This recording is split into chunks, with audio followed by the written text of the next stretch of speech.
Kick, YouTube, and Twitch should be live. Okay.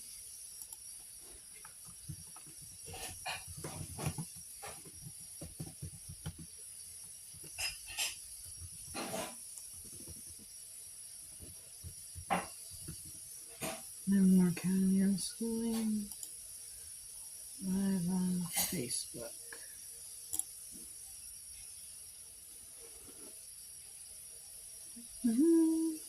I feel like I should move this somehow.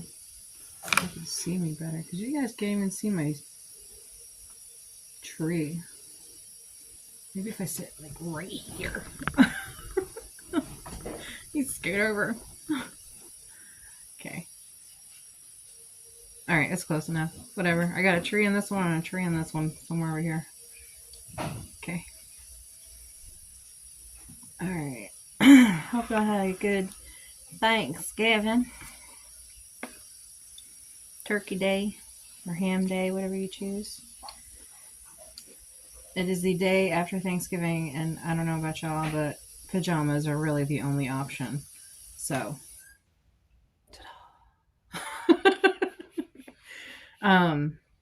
getting caught up from this week. I hope y'all had a wonderful, wonderful day. You guys are probably not even paying attention to me today, which is totally fine. You can watch it whenever. But when you do watch this, it is the day after Thanksgiving 2025. And just remember that you're loved. Let's see. Even if it's by somebody you don't know. Where's my pen?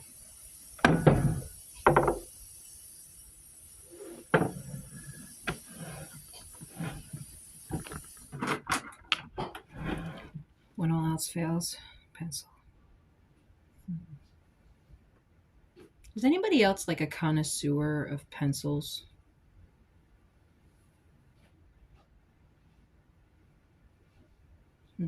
Like there's a preferred pencil type. Does that make sense? I'm wrong with this one today. Depends on how plasticky the eraser is. Because it hasn't been used yet. See the difference? This is a brand new eraser. It has like the nice really edges on it. And these don't. They're rounded out. Tism. So. See, Gavin's birthday was Monday. He turned 15. Went over schedules and topics. On Tuesday, Tasty Tuesday, ended up changing out the basic diet plan from paleo to keto. Or no, from keto to paleo, sorry. And started integrated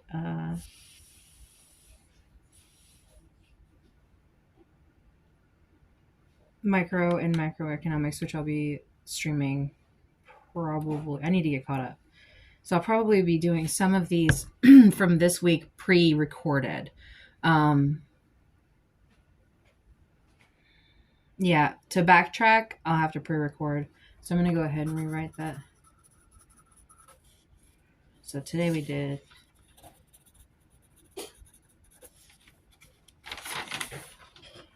pre-record.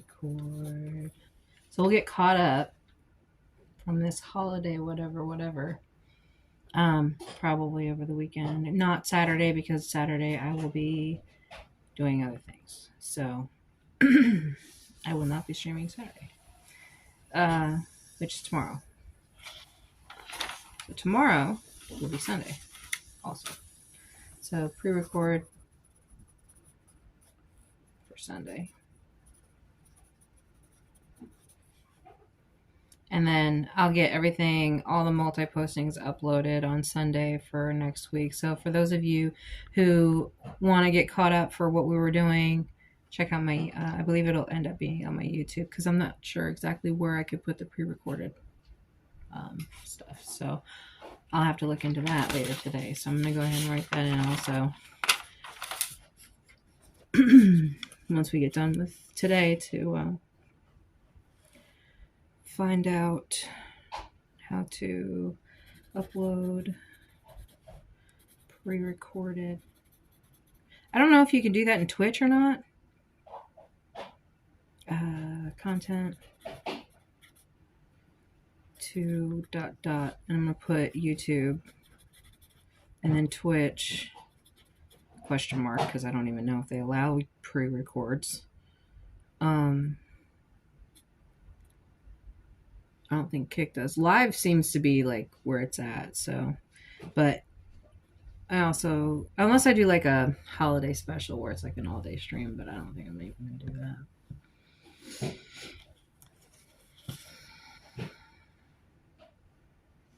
Let's see. Okay. Then, yesterday, or did I skip a day? Yeah, I did. Okay, so Tasty Tuesday. Sorry, going back. Changed diet. Numbers and review was micro and macroeconomics, personal finance, print algebra, and prime numbers. And then Wednesday, workout Wednesday, we did change up some of the stuff. I think I talked about that on Wednesday. And we changed our, we added, I think it's like 10-15 minutes of cardio to the workout plan. Every time we go to the gym, the first thing we do is the cardio to get it going, I guess. I don't know. We're running with this idea concept. We're going to see how it goes. Where we start out with the cardio, go arms and legs, core, and just kind of run with that for right now. I am looking at like a yoga Pilates class, but I don't know if they have them available yet. They said that they were going to have a trainer soon, but I don't know. Okay. So right now I don't need to purchase anything for the gym, workout stuff. History class was we reviewed AP News and stuff like that, and then personal planning or personal learning is sociology. So we'll start that too. I have a lot of catching up to do. Holidays, you know what I mean? Plus procrastination, like a motherfucker. Thursday, territory, garden planning. I was able to get. Let me see if I can.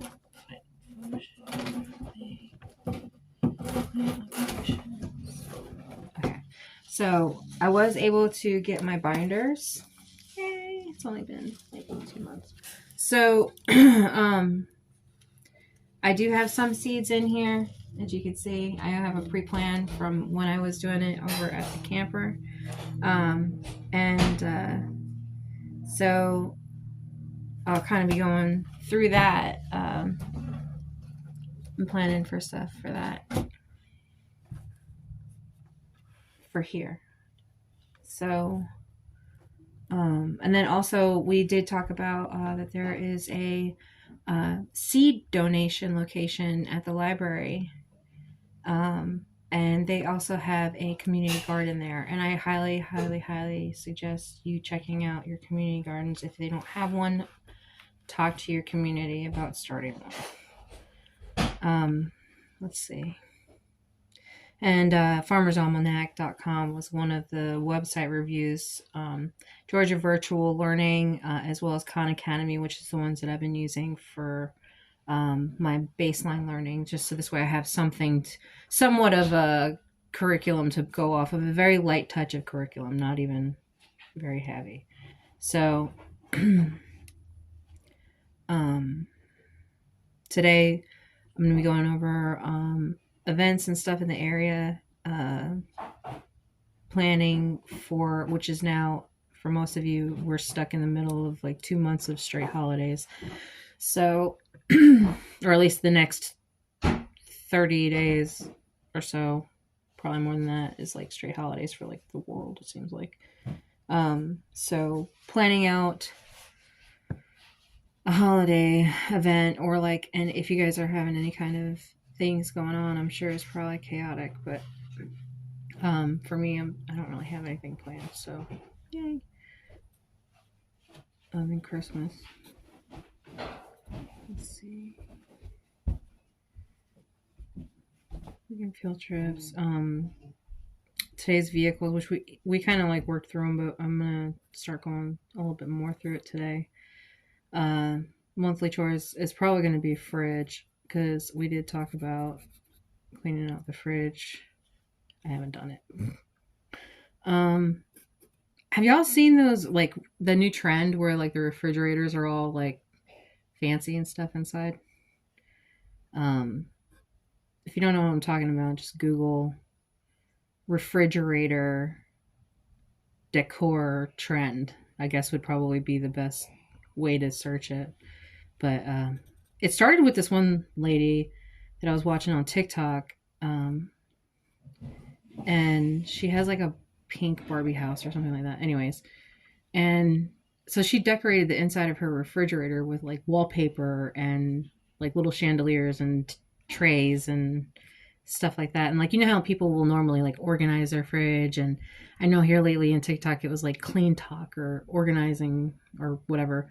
And people started using unique organizing methods for the refrigerator, and then she took it like a whole nother level, and she started decorating with like flowers and like all kinds of stuff inside and like bedazzling it. I'm laughing because I could just imagine how long it probably took. I would be sitting there for the rest of my life just trying to like those little arts and crafts types things where you have to take the little bead and pick it up and put it on another little square thing. Yeah, that's the rest of my life. I can't do it. It's like every time I look at it, I'm like, that's never gonna happen. I'm not even gonna try because no. Which is a horrible way of thinking, but yeah, that's how my mind works. So I forgot what I was talking about now. Monthly chore, cleaning out the fridge. Don't worry, I don't think that Jeff would even let me wallpaper the fridge in the first place, so y'all are good and clear. Literature arts or lit arts for today is reviewing calendar, reading list, which was Phantom of the Opera chapter 2, which I finally got to chapter 2. Reading lists is Phantom of the Opera chapter 2, and then Secret Garden chapter 1.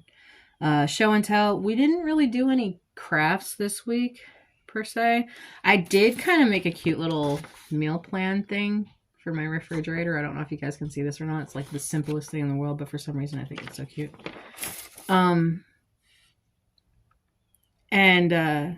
So we did that. It took me a total of like 2 hours to do the meal plan, so that was kind of cool. Yeah, I know it sounds like a lot, but I went from inventory to like the whole process all the way to picking it up. So, so yeah, we don't really have like any arts and crafts stuff. I did find Jeff found a 365 science experiment, which I was gonna do Thursday, which is Thanksgiving. I didn't account for the fact that there was a holiday this week. For some reason in my mind, the holiday didn't exist, even though it did. So, on that note, it's got like a bunch of little science experiments that we're going to try out. So that's really all I have for show and tell, other than there was a couple of magazines that came in the mail, which were really cool. It came up with some Christmas cookie ideas that I really want to do. I like biscotti, so I want to make a biscotti this year. I don't know, it's got like all recipe things. I'm not a big cookbook person, y'all have been following me, you know that. But for some reason I like magazines. It's been a lifelong thing. I don't know why. If it's not one thing, it's another, right? And then as far as like story time, trying to think. Yeah, this week was my son's 15th birthday and Thanksgiving, and I did find 2 wedding dresses at Goodwill, but they were so jacked up that like, yeah, I don't even think I could have prepared them. But one of them was really super pretty, and I'm kind of disappointed in myself that I didn't get it anyways, but whatever. But it wasn't even to the color code that I was wanting anyways, so better is coming. And then we'll be going to the gym today too. Like I said, we changed up our planning, so now it's going to be another different set of things that we're going to be doing. So, and then I kind of want to add some things to mine because I have specific workouts that I'm wanting to do that are different than Jeff's. So, um,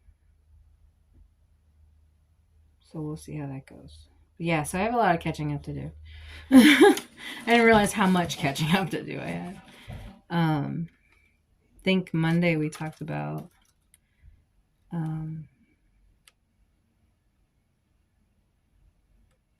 aliens and their languages.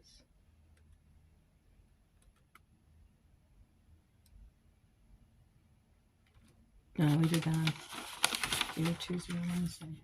Anyway, I'll have to go back and double check, see which we actually did. Because I have conversations away from the stream, and I feel like I already, like I talked about it in the stream, and I didn't.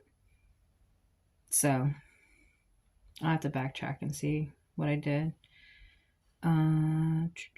Any writings?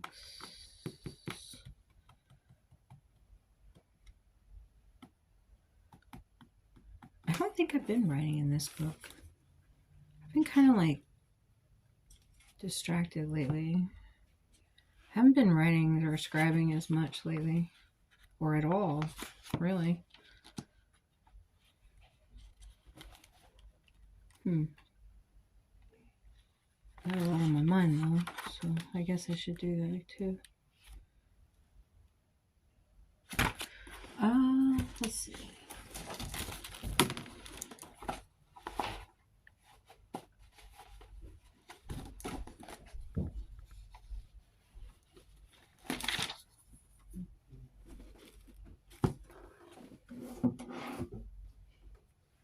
Oh, there's my red book. Okay. Red book. Okay.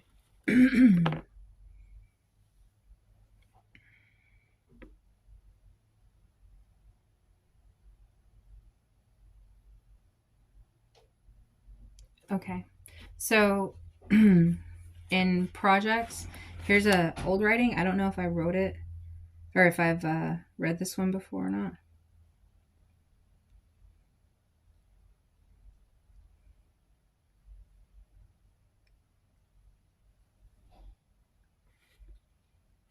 I'm just pre-reading it real quick to make sure that it's not like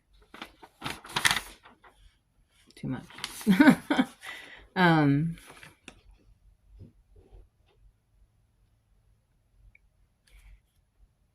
Also, streaming kind of helped me with my handwriting. Because anything that I wrote down before, I'm actually looking at my handwriting now compared to how it used to be. Like whenever I started writing, I guess earlier in 2024, in this book, I could already tell there's a big difference in my handwriting because I couldn't read my own handwriting to tell you what I wrote. So it like forced me to have to write clearly. It also, growing up, I had a speech impediment. I had a hard time saying words and stuff, and I had a stutter. So streaming has also helped me be able to speak a little bit clearer and to get over that fear of saying the wrong words or saying words wrong. And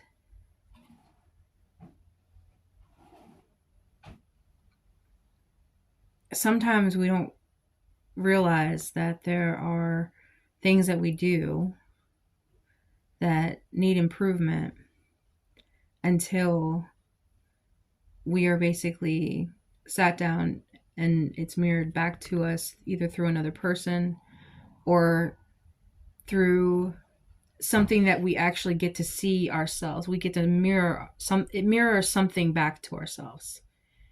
To recognize that ourselves need improvement on something. So when I say that, I mean like when I started doing the modeling and I actually had a professional photographer do photos of me. at the beach. In my mind, I had an image of what I thought I looked like to the rest of the world. And then when those photos came back, I was really shocked to see the person in the pictures, because in my mind, the person in the picture wasn't me. It was another person. Like, it was me. I recognized it was me, but it was like at the same time it didn't recognize. And it was like in the moment I had to decide, am I willing to accept this, or am I going to fight this and let it ruin me for the rest of my life? And in that moment, I decided to accept it. And because of that is what actually kind of kicked off more of my modeling and more of my ability to express myself and feel more comfortable in my own skin and be able to look at myself in the mirror and say, okay, what I see and what other people see are two different things, and that's okay. So when I hear myself streaming, I see myself streaming, it's to me, it's another person, if that makes any sense at all. I'm trying to describe this as best of my ability. It's another thing that I haven't been able to do very well, is be able to describe what I'm thinking or what I'm feeling.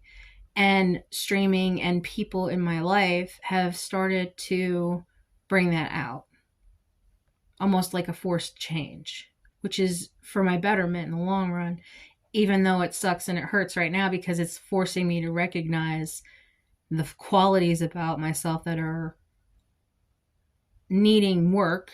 Not that they're wrong or bad or anything, they just need work. And it really makes, and I was telling Jeff this earlier, it really makes me realize like how much of a blessing all of these things are that are happening in all of our lives, even though it may seem like it's scary or may feel wrong or uncomfortable, and it may force you to face things about yourself. It's ultimately for your greater good. And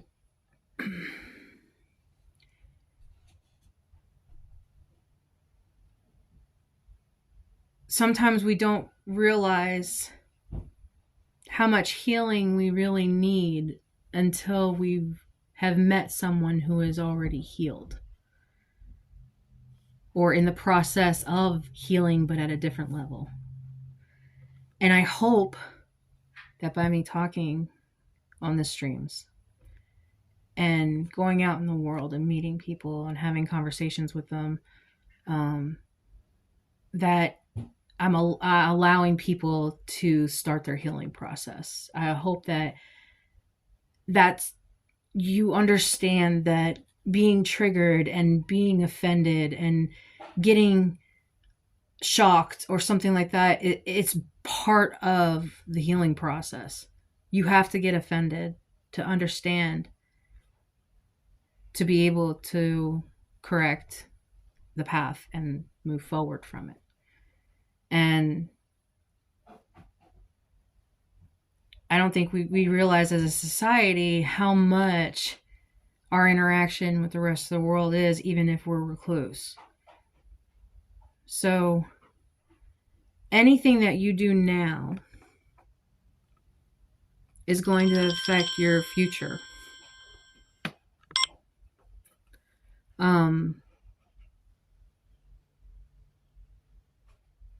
And just know that any changes that happen between now and when that future comes is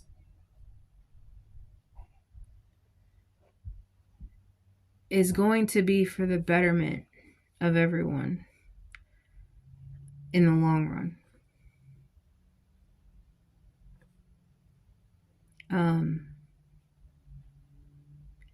And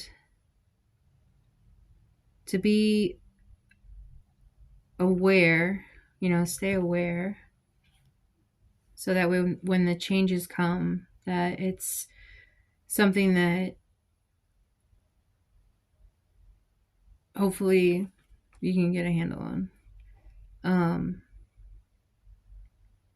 Forever, whoever needed to hear that heard it. I don't know who that was meant for, but whatever. Um, so the streaming and the writing of the books is to look to the past, it's to look at the present, and to look forward to the future, to get a whole view picture. And I mean detailed. And sometimes you got to break it down to that point. So that way you can see the changes and to see the path that it's on. So that way you can create some kind of like an algorithm to anticipate any kind of altercations, whether it be a positive or negative, in your benefit. So, or into someone else's benefit. Sometimes the greatest gift is giving. And I don't say that because it's the holidays. I say that because it is the truth. And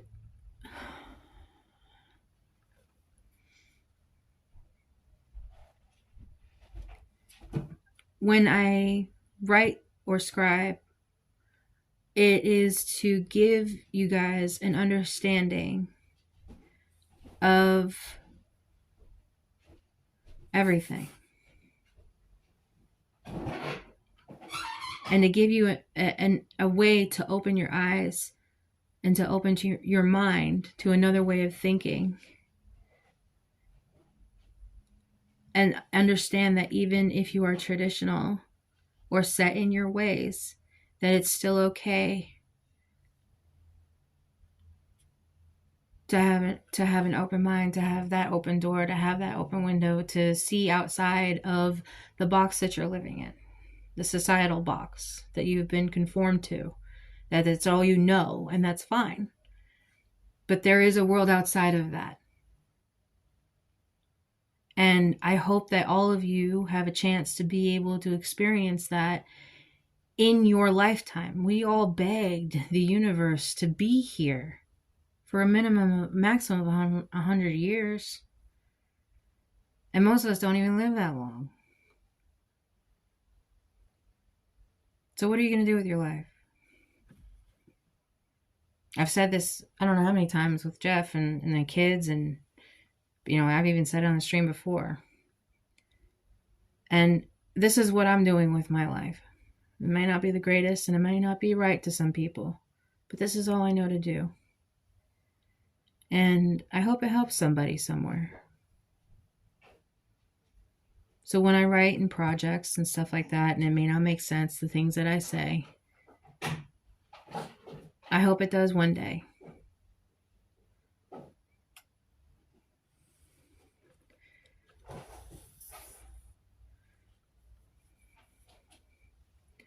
Um, 50% of the reason why I teach is to learn. You have to have that exchange. And we experience that all through life. We exchange knowledge or lack of knowledge for knowledge. Lack of knowledge for knowledge. And I don't think we realize how much of an impact our lives really does have in the future of our own kind.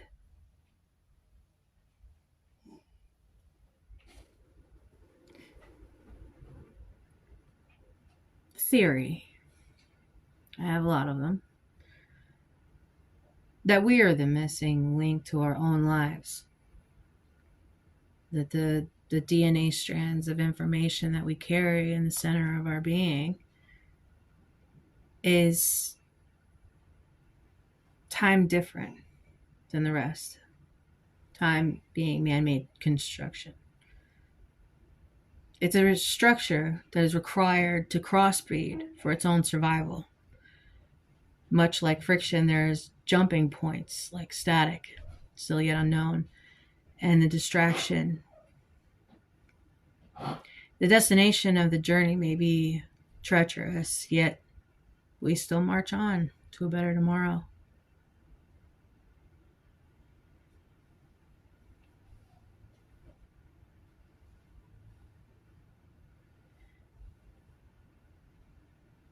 I keep thinking of like this space race and, the whole elections and all these things that are going on in the world today.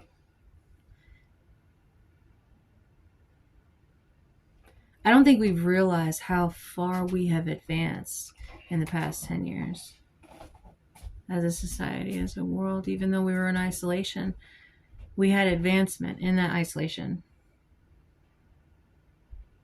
And I don't think the rest of the world had a chance to catch up, to realize what's really going on.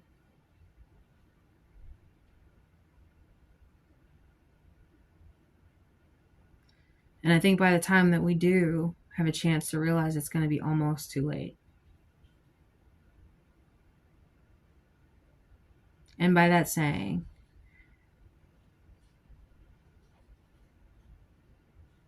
that even if I was to tell you what I'm thinking, I don't think you'd believe me anyway.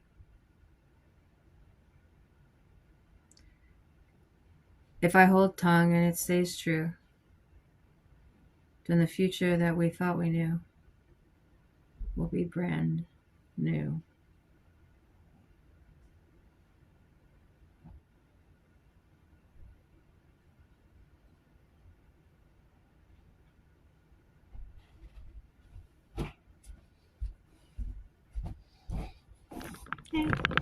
I'm streaming. I'm streaming. I'm streaming. It's good because I was wanting to show and tell you something when you get a Baby, can you please go out of the room?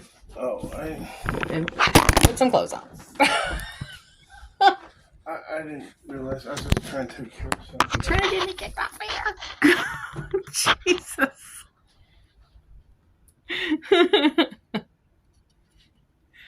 Oh, Lord. That's funny. Let's see.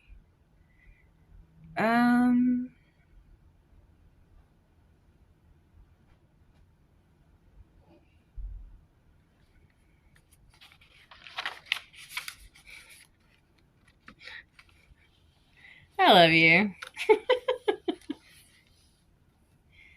You're silly. Alright. Enough of my babbling. Where was I at? I still put $1 on Trump's face in the sky.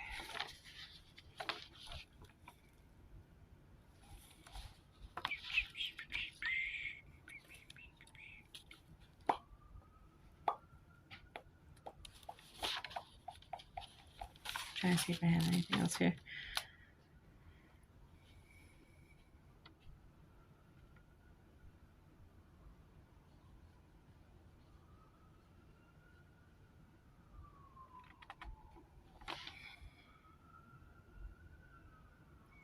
Life takes us through many dangers, and even though we may plan our best, sometimes things happen that are out of our control. Beyond the circle of protection is a wilderness unknown, full of fear. A new atmosphere takes time to adjust. Strange things alter the perception like a ripple in time. Scribed by yours truly.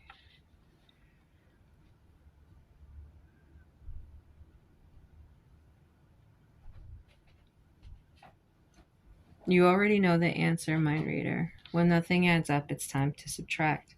Continue to be a good person and pray for the ones who truly need it. As separately, as a PS at the end of every message, double check yourself. I already read that one.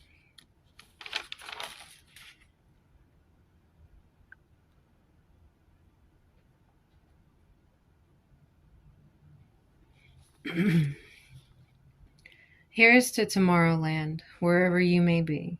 Let the past dissolve away any pain. Face first into the frozen winds of the future. Just keep breathing and know that everything will be all right. The ocean leaks from my eyes a wretched pain, engulfs my very being, until there is nothing left but my thoughts. Fallen on a double-edged sword of my own design, forged in the coals of my predestined time.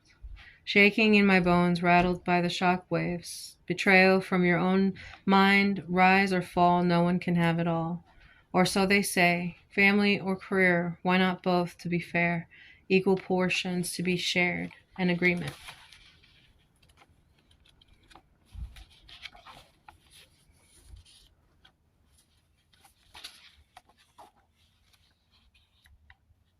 How long am I live? 30 minutes, right?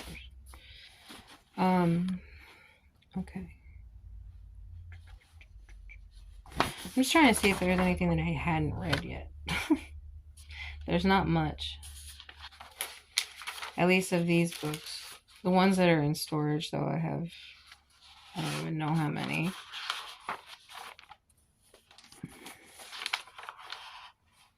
And I try to sign them all. So this way, if for some reason one day it becomes important, then my name's on it.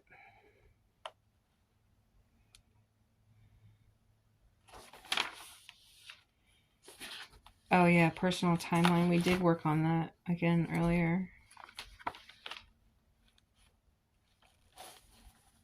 Let's see.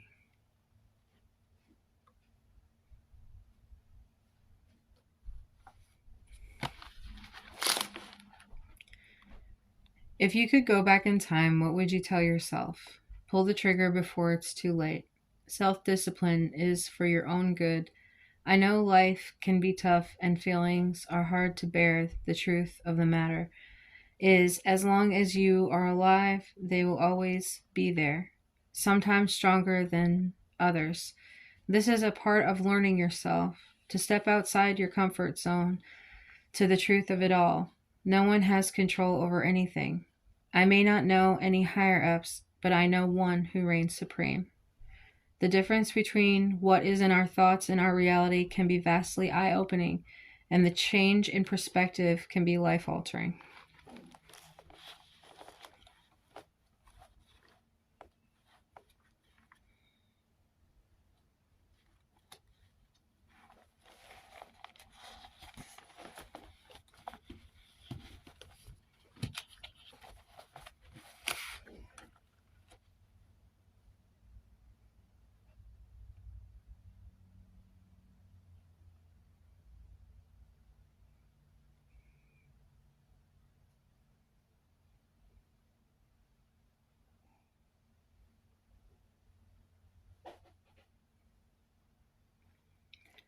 Sometimes I wonder how I look to the world. How do others see me? Physically, expressively, emotionally? How does my features seem to pinpoint no two the same? Even my pictures express a difference in my features that even my own brain doesn't recognize. I look into the mirror and I see me, but I don't recognize myself. And I also don't remember what I looked like when I was younger, other than pictures. I remembered how others looked at different times. 20 years gone in a blink of an eye. All the while, the worry of trivial things has only gotten me aged, wrinkled, damaged, and worn out of this weary life. Body completely destroyed, slowly accepting my fate that I have wasted a life yet again. So please excuse me as I fall into oblivion. When I cry, I have more than my own, only then I cry the tears of the others. Thank you for everything, and love to hear the story of a land far, far away, when I didn't have to lie about how I felt or what I was going through for approval, just to fit in, and that became a way of life. When it still didn't work, you had to become a chameleon to survive. You learn as you go, and you just keep breathing. So what if I am what society calls crazy? No one person will always get all of the information anyways. It's all a matter of cognitive collaboration, comprehension to even become aware of other options and thought processes or history. Overwhelming emotions and feelings in your body and mind is tingles and nausea, voices, sounds, smells, sensations, not of your own, but of the universe around you.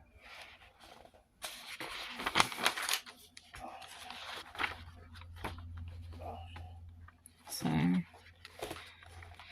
think that's pretty much it as far as writing goes. Okay. And some of these I may have read on TikTok before or on YouTube or somewhere on social media because I've written these and read parts of them here and there, and then I also sometimes I'll go back and write in a clear space on a page.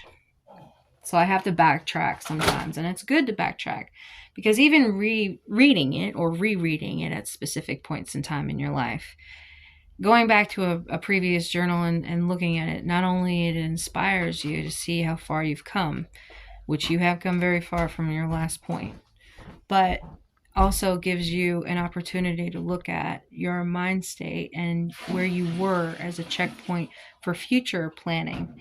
Because if you see at one point that you're still the same as you were 5 years ago, but there's other points that have evolved completely, and you're no longer even in that same space anymore, then you know for a fact that that weakness, let's just say, is the point that you have to work on to get you caught up to the place that you're at right now.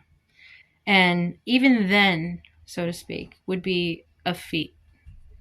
So 1% of everything every day, at the very least 10%. And I say least over 1 because if you give everything 1% every day, you're gonna burn yourself out.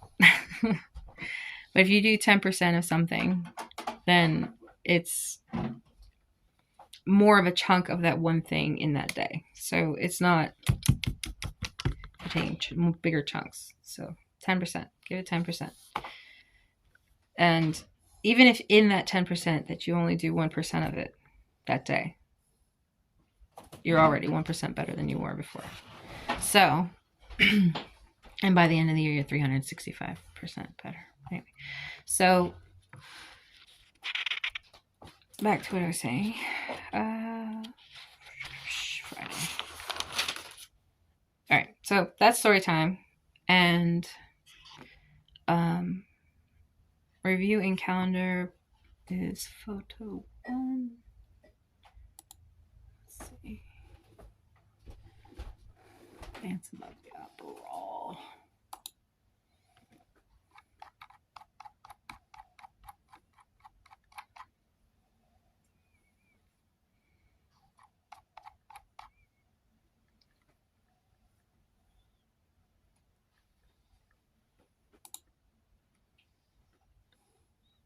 You okay? Okay. Huh? Are you streaming? Yeah. Okay. Why? What's up? Okay. I will not bother you while you are working. And it ain't nothing bad or nothing like that.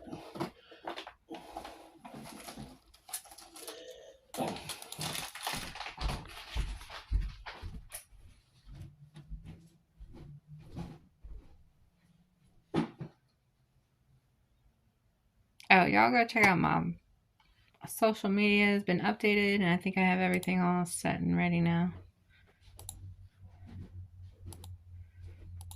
Chapter 1.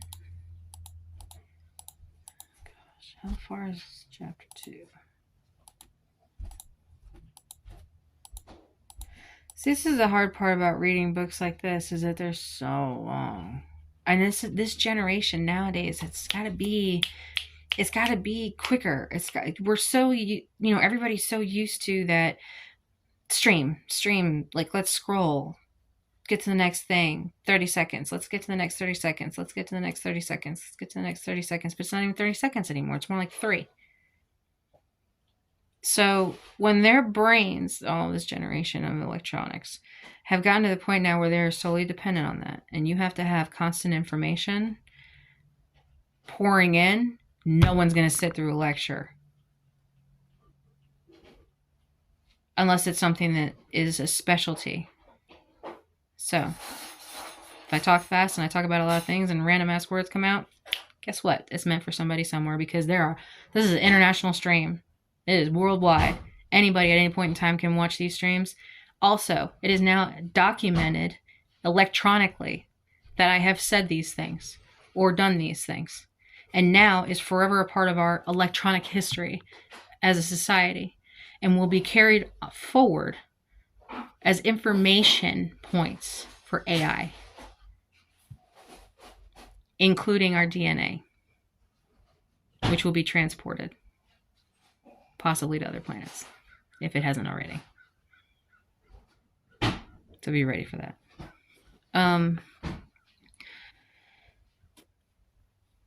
Yeah, because I have a feeling that they're going to try to time travel as a way of getting through space, and they're going to bring DNA with them and crash, and then evolution happens, and then that's how you get aliens.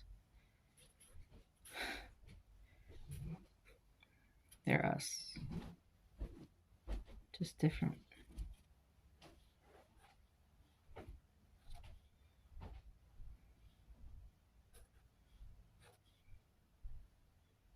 Government operated device versus humans and AI. Where was that at? AI education. Let's see.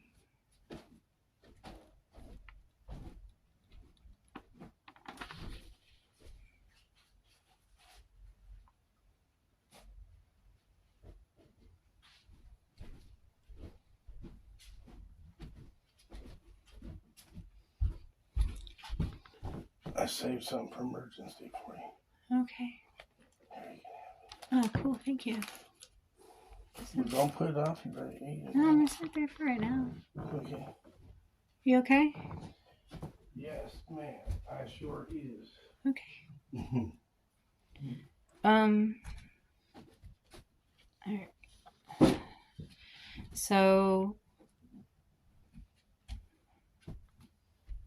Phantom of the Opera. That's what I was saying. Okay, going back to these long ass lectures. This is why I don't read. This is the main reason why I don't read. When I see a book and it's like 700 pages long, grr. So don't get me wrong. I don't want to lose the richness of what it is, right? But at the same time, I don't want to sit here and read all this shit. That's just how my brain works. I just don't want to. And then I don't. And then I lose out. And it sucks. Because I always hear about these wonderful things. And they're like, oh yeah, you need to read the book. It's way better than the movie. Okay. Never read the book. Anyway. So Phantom of the Opera, Chapter 2, as soon as I can find it. And I'll be honest with you, I don't know.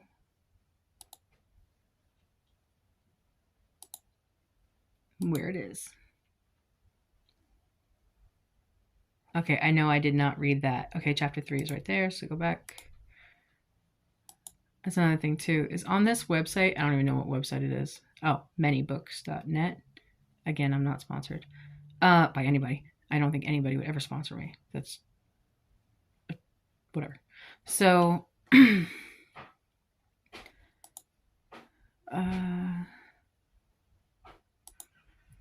Chapter 2? Oh, here it is. It's the one sentence at the bottom of the page, Chapter 2, The New Margarita. Okay, so it's 1, 2, 3, 4, 5, 6, 7, 8 pages until Chapter 3.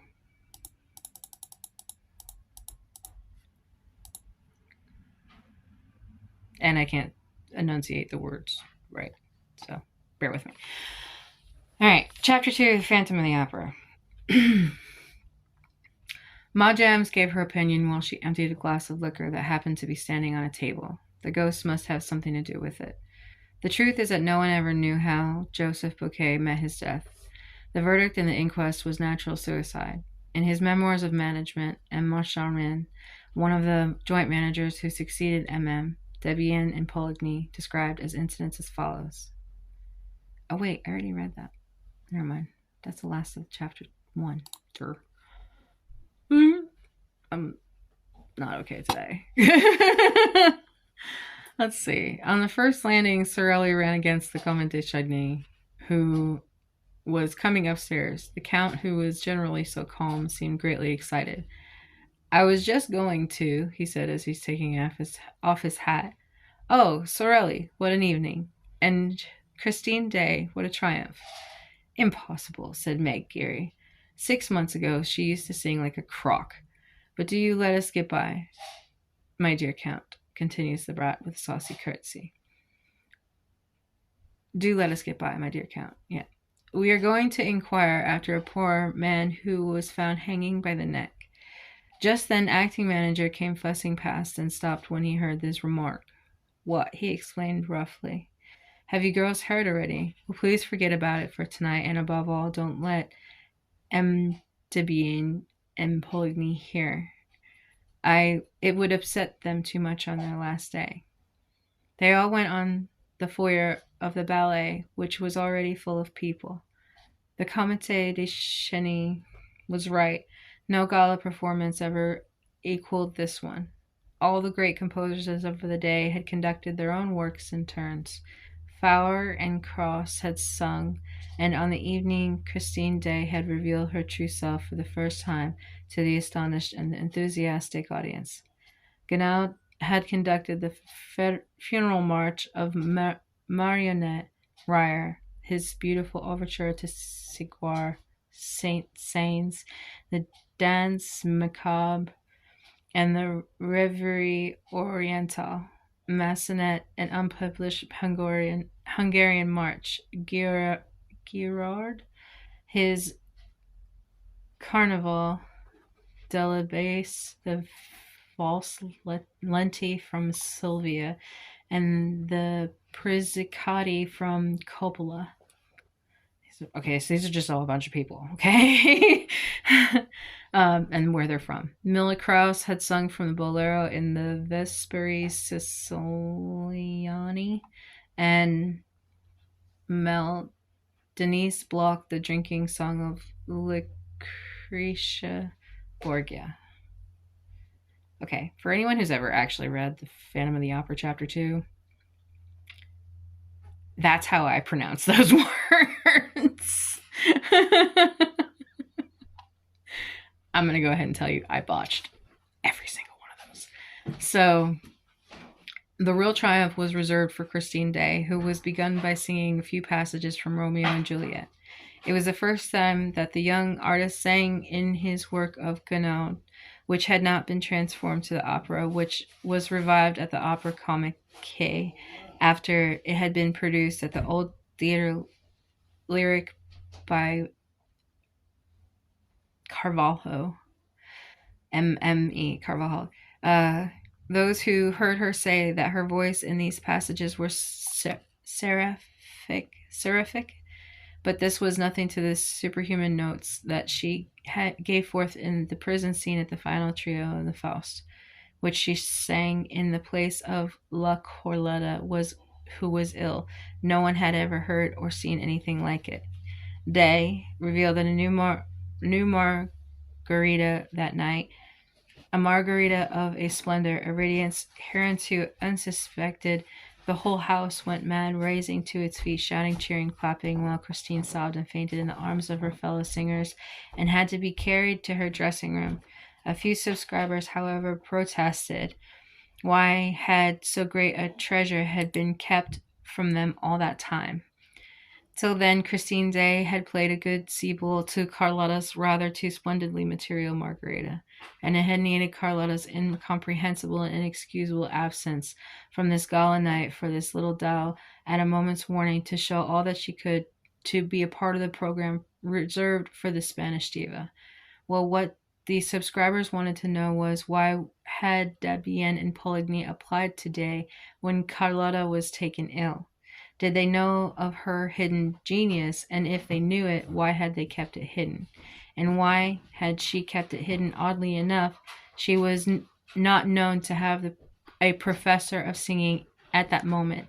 She had often said she meant to practice alone for the future. The whole thing was a mystery.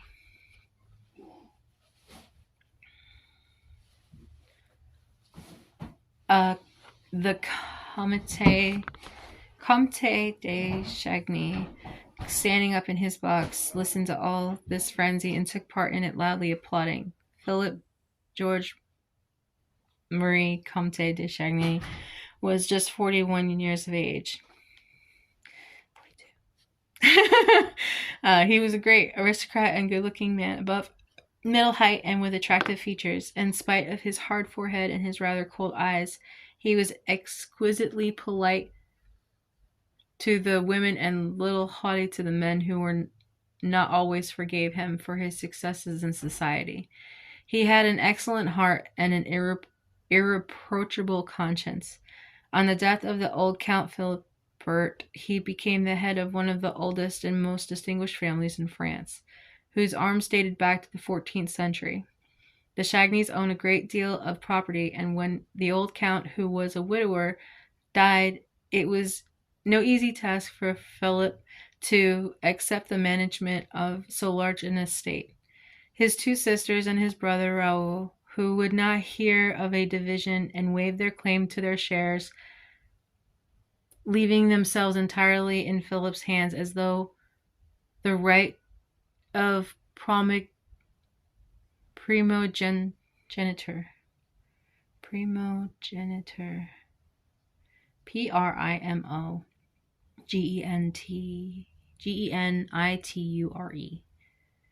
primogeniture, sure, had never ceased to exist. When the two sisters married on the same day, they received their portion from their brother, not as thing rightly belonging to them, but as a dowry for which they thanked him. Okay. Comtesse de Chagny, ni de.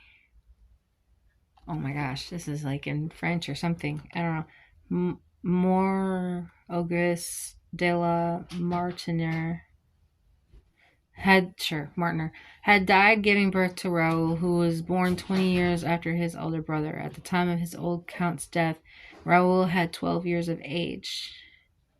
Raoul was 12 years of age, sorry. Philip busied himself actively with the youngster's education. He was admirably assisted in his work first by his sisters and afterward by an old aunt, the widow of a naval officer who lived at Brest, and gave young Raoul a taste for the sea. The lad entered the Borda training ship, finished his course with honors, and quickly made his trip around the world. Thanks to powerful influence, he had just been appointed a member of the official expedition on board the Requin, which had been sent to the Arctic Circle in search of the survivors of the D'Artois expedition, of whom nothing had been heard for 3 years. Meanwhile, he was enjoying a long furlough, which would not be over for 6 months, and already the dowagers of the Faubourg Saint-Germain were pitying the handsome and apparently delicate stripling for the hard work in store for him. Stripling. The shyness of the sailor lad, I was almost saying his innocence, was remarkable. He seemed to have but just left the woman's apron strings. As a matter of fact, petted as he was by the two sisters and old aunt, he had retained from this purely feminine education manner, was almost candid and stamped out with a charm that nothing had yet been able to sully.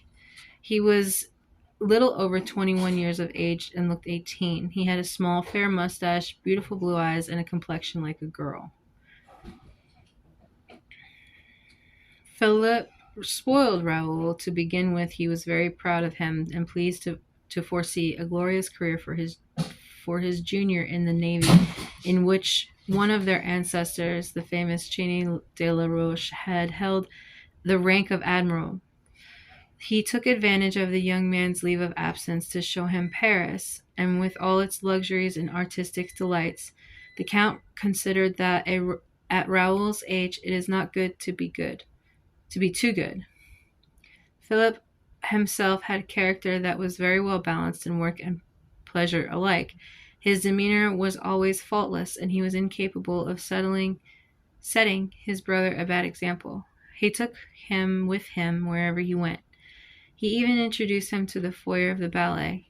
I know that the Count was said to be on terms with Sorelli, but it could hardly be reckoned as a crime for his noble gentleman a bachelor with plenty of leisure, especially since sisters were settled to come and spend an hour or two after dinner in the company of a dancer who, though not so very witty, had the finest eyes that were ever seen. And besides, there are places where a true Parisian, when he has the rank of that of Cheney, is bound to show himself, and at that time the foyer of the ballet at the opera was one of those places.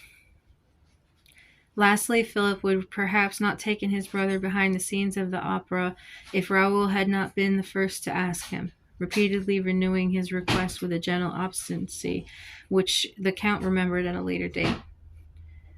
On the on that evening, Philip, after applauding the day, turned to Raoul and saw that he was quite pale. "Don't you see," said Raoul, "that the woman's fainting?" "You look like fainting yourself," she said. "What's the matter?" But Raoul had recovered himself and was standing up. "Let's go and see. She never sang like that before." The Count gave his brother a curious smiling glance and seemed quite pleased. They were soon at the door leading from the house to the stage. Numbers of subscribers were slowly making their way through. Raoul tore his gloves off without knowing what he was doing, and Philippe had much too kind a heart to laugh at him for his impatience. But he now understood why Raoul was absent-minded when he spoken to, and why was always tried to turn around every conversation to the subject of the opera. They reached the stage and pushed through the crowd of gentlemen, scene shifters, super and chorus girls, Raoul leading the way, feeling that his heart no longer belonged to him, his face set with passion, while Count Philip followed him with difficulty to continue to smile. At the back of the stage, Raoul had stopped before the inrush of a little troop of ballet girls who blocked the passage which he was trying to enter.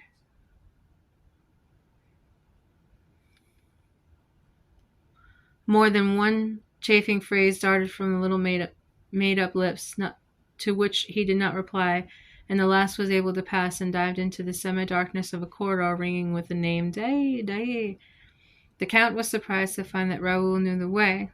He had never taken him to Christine's himself, and came to the conclusion that Raoul must have gone alone while the Count stayed talking in the foyer with Sorelli, who often asked him to wait until it was her time to go on, and sometimes handed him the little gaiters in which she ran down from her dressing room to preserve the spotlessness of her satin dancing shoes on her flesh-colored tights. Sorelli had an excuse. She had lost her mother. You okay? Yeah. Okay.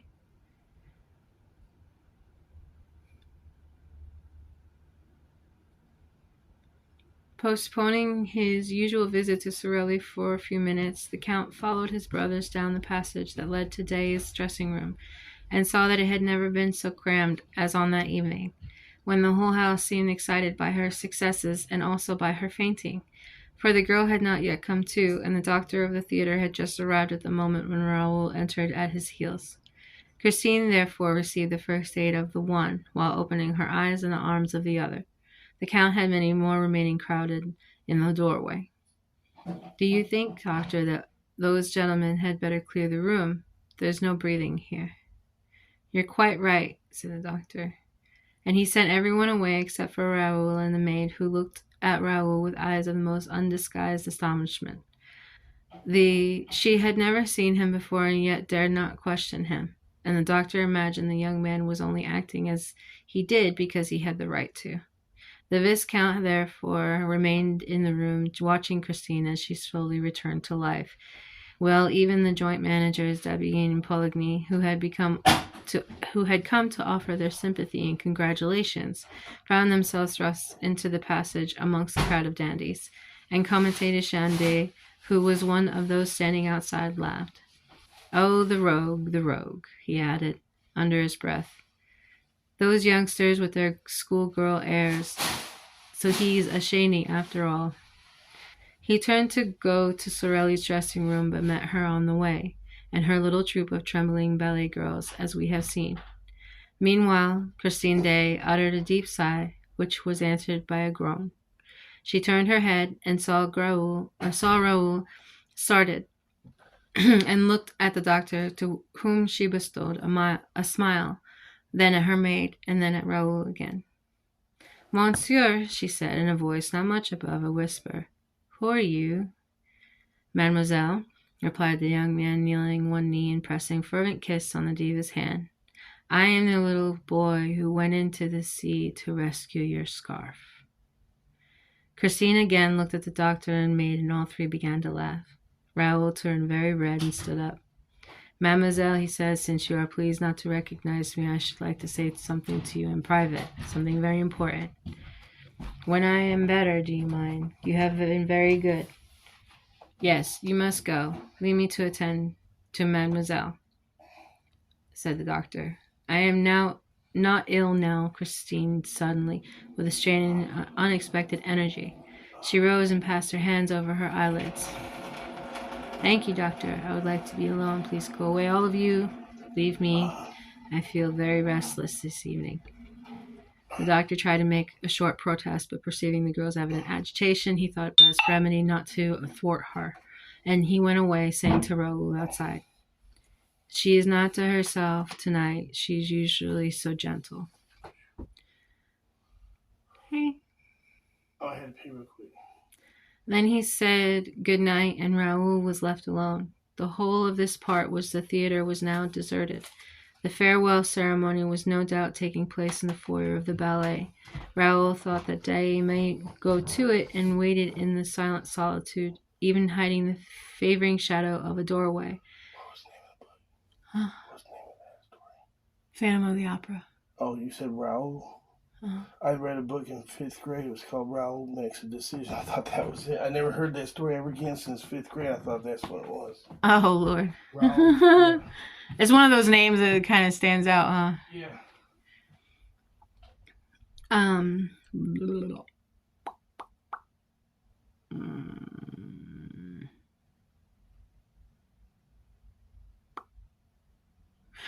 Then he said good night. Raoul was left alone. The whole of this part of the theater was now deserted. The farewell ceremony was no doubt taking place in the foyer of the ballet. Raoul thought that Day might go to it, and waited in the silent solitude, even hiding in the favoring shadow of a doorway. He felt a terrible pain at his heart, and it was of this that he wanted to speak to Day without delay. Suddenly the dressing room door opened, and the maid came out by herself carrying bundles. He stopped her and asked how the mistress was. The woman laughed and said that she was quite well, but he must not disturb her, for she wished to be alone. And she passed on. One idea alone filled Raoul's burning brain. Of course, Day wished to be left alone for him. Had he not told her that he wanted to speak to her privately? Hardly breathing, he went to the dressing room, and to his ear to the door to catch her reply, prepared to knock. But high hand dropped, and he heard a man's voice in the dressing room saying, in a curious, fulminating, masterful tone, Christine, you must love me. And Christine's voice, infinitely sad and trembling, as though accompanied by tears, replied, how can you talk like that when I sing only for you?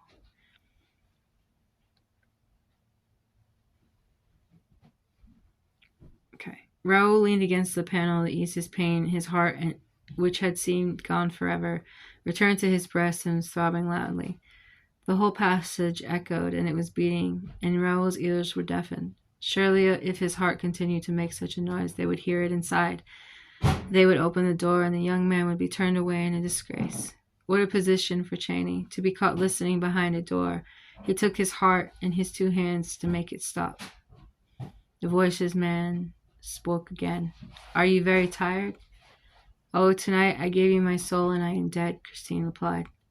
Your soul is a beautiful thing, child, replied the grave man's voice, and I thank you. No emperor received so fair a gift.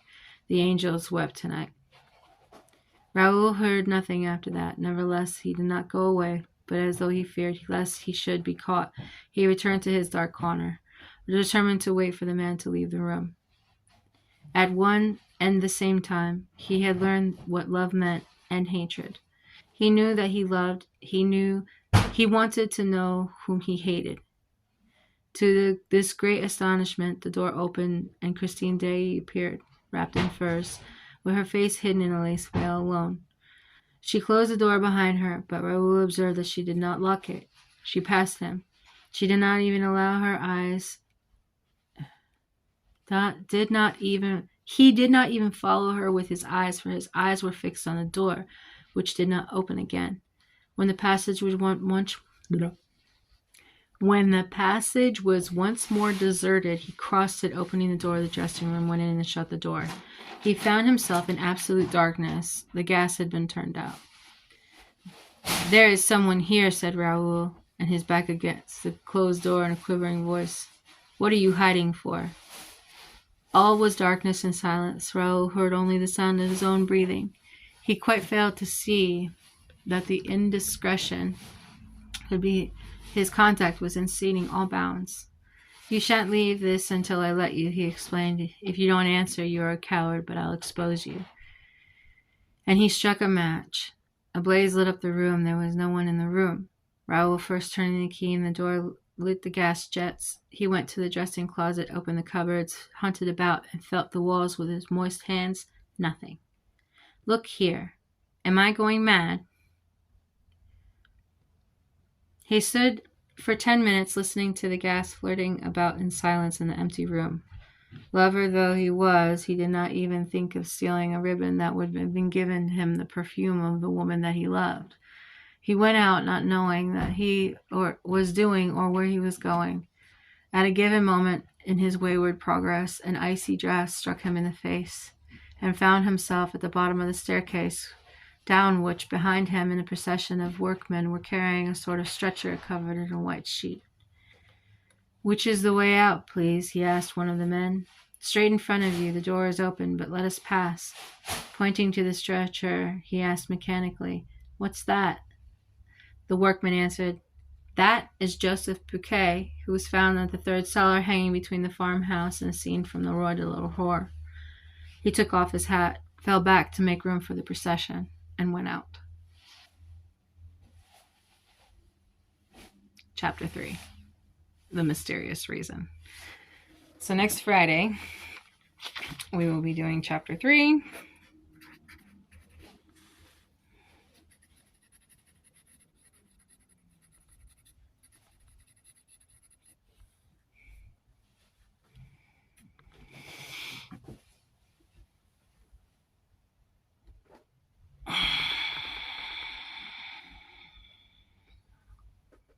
And I think that's it.